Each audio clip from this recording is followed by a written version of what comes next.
ভারত সেবাশ্রম সংঘের পরিচালনায় কানমারীতে অনুষ্ঠিত হলো নৌকাবাইজ প্রতিযোগিতা। সেবাই সংঘের ধর্ম, সেবাই সংঘের কর্ম, সেবাই সংঘের মূল মন্ত্র। যোগাচার্য শ্রীমৎ স্বামী প্রণবানন্দজি মহারাজের এই বাণীকে পাথেয় করে ভারত সেবাশ্রম সংঘ সারা বছর জুড়ে সেবা কার্য করে থাকে। আর এবার সুন্দরবনের কানমারীতে ভারত সেবাশ্রম সংঘের উদ্যোগে আয়োজিত হলো নৌকাবাইজ প্রতিযোগিতা। প্রতি বছরের মতো এবারও নৌকাবাইজ প্রতিযোগিতা উপলক্ষে বিদ্যাধরী নদীর দুই পাড়ে বহু দূর দূরান্ত থেকে সাধারণ মানুষ ভিড় জমায় নদী পারে। এদিন মোট 4টি নৌকাবাইজ প্রতিযোগিতায় অংশগ্রহণ করে। অংশগ্রহণকারী প্রতিযোগীদের পুরস্কৃত করা হয় ভারত সেবাশ্রম সংঘের পক্ষ থেকে।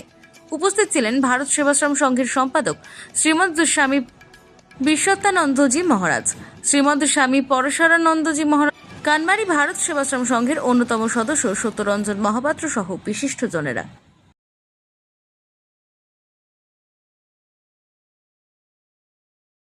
নতুন প্রেরণা জানতে মানুষকে উৎসাহিত করতেছে, মানুষকে অনুপ্রাণিত করছে। এটি হচ্ছে হিন্দু ধর্মের বৈশিষ্ট্য। হিন্দু ধর্ম হচ্ছে প্রতি মানুষের মধ্যে আনন্দের জোয়ার এনে দিচ্ছে। সুদূর গ্রামের মধ্যে এটাই হচ্ছে নিরাবির আনন্দ, অন্তর্মুখীর আনন্দ, কোনো বহির্মুখী আনন্দ নয়। এতে মানুষের নিশ্চয়ই কল্যাণ হবে।